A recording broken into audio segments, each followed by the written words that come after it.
This silk, they say it costs a fortune. We need to know where it comes from. We sent spies. None returned. The Chinese guard their secret that fiercely. Anyone who tries to steal it dies. One piece of fabric controls an empire.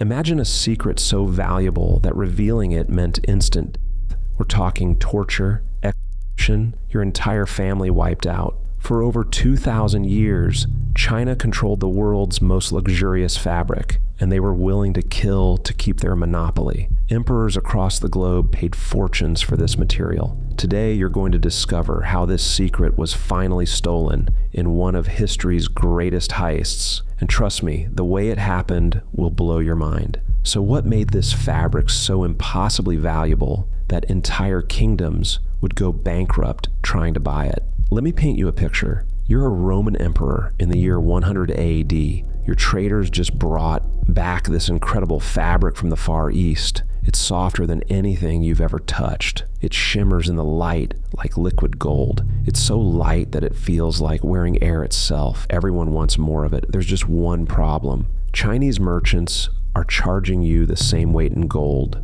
for this stuff. Literally. 1 pound of silk equals 1 pound of gold. Your treasury is bleeding money, but you can't stop buying it because all the other emperors have it too. They called it the cloth of kings because only the richest people in the world could afford it. But here's where it gets crazy. Nobody in Rome, nobody in Persia, nobody anywhere outside China knew what silk actually was or where it came from. You want to know what Romans thought? They genuinely believed silk grew on trees, like cotton, but magical. Some thought it came from the fleece of special sheep that lived in China. Others thought it was made from flower petals. The theories were everywhere, and they were all wrong. Chinese merchants kept the source completely secret. They would travel thousands of miles to sell the finished fabric, but they would never, ever sell the raw materials. They wouldn't tell you how it was made, they wouldn't show you where it came from, and they definitely wouldn't let you near the source. Want to know why? Because the punishment for smuggling silkworms out of China was execution. Not a quick execution either. We're talking about torture methods designed to make an example out of you. One material gave them leverage over empires thousands of miles away, and all of this power came from trade routes that stretched across continents. The Silk Road wasn't just one path. It was a massive network of trading routes connecting China to the Mediterranean Sea. Caravans would travel over 4,000 miles through deserts, mountains, and hostile territories just to transport silk. Cities rose and fell based on whether the Silk Road passed through them, and merchants could become wealthy beyond imagination if they survived the dangerous journey. Interestingly, centuries later, the name Silk Road would be used again for something completely different and equally secretive. For 2 millennia, China's silk monopoly seemed unbreakable. Here's the secret that was worth killing for.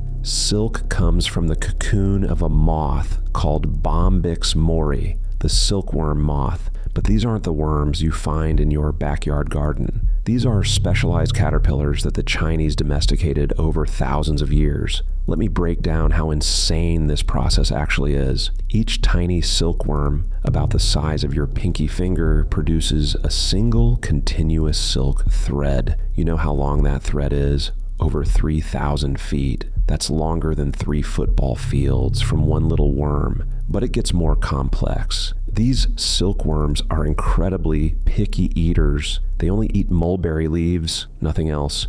You can't substitute it, you can't trick them. For about 6 weeks, they do nothing but eat mulberry leaves, constantly growing bigger and bigger. Then something magical happens. The silkworm starts producing liquid protein inside its body. Over the course of just 2 to 3 days, it spins this liquid out through its mouth, creating its cocoon. The moment this liquid hits the air, it hardens into silk thread. It's nature's perfect fiber, stronger than steel by weight, more elastic than nylon, and incredibly smooth. This wasn't just one secret, it was an entire encyclopedia of knowledge that was passed down through families for centuries. Even if someone told you it comes from worms, you still wouldn't know which worms what they eat, how to breed them, when to harvest, how to process the cocoons, or any of the 1,000 other details that make silk production work. That's why the secret lasted 2,000 years. It wasn't just one piece of information. It was an entire scientific and agricultural system. For centuries, brave spies and desperate smugglers tried to steal this secret. They all failed, until one unexpected pair of people succeeded. The Roman Empire was obsessed with cracking this mystery.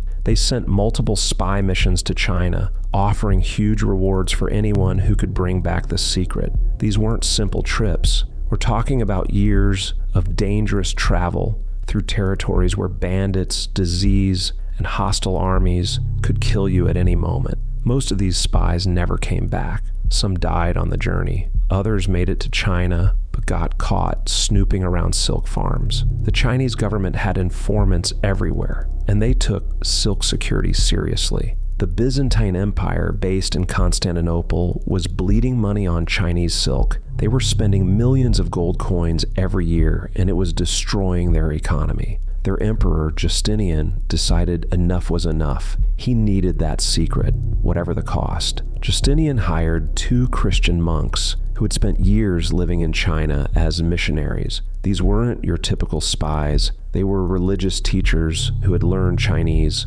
understood the culture, and had traveled freely throughout the country. Nobody suspected them. These monks spent years observing. They visited silk farms under the pretense of pastoral care. They talked to farmers, watched the process, and slowly pieced together how it all worked. They realized that to break the monopoly, they needed 2 things: silkworm eggs and mulberry tree seeds. But here's the impossible part. How do you smuggle something out of the most heavily guarded secret in the ancient world? Chinese authorities searched travelers constantly. They checked baggage, inspected cargo, and questioned anyone heading west with suspicious goods. The monks came up with a brilliant plan. They hollowed out their bamboo walking sticks. These weren't suspicious. Monks always carried walking sticks for their long journeys. Inside those hollow sticks, they carefully placed tiny silkworm eggs and mulberry seeds. If they got caught, they would be tortured and executed. Their church would be expelled from China, but they did it anyway.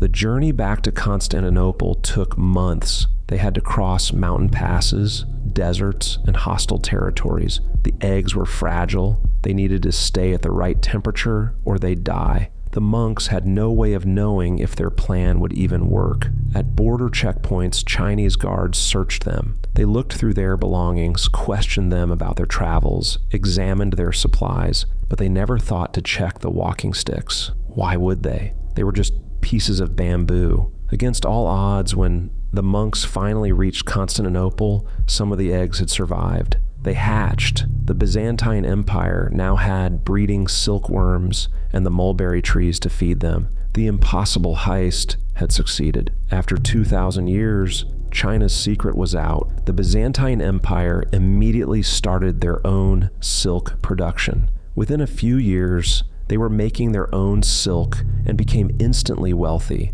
They stopped hemorrhaging gold to Chinese merchants and started selling silk themselves to other European kingdoms.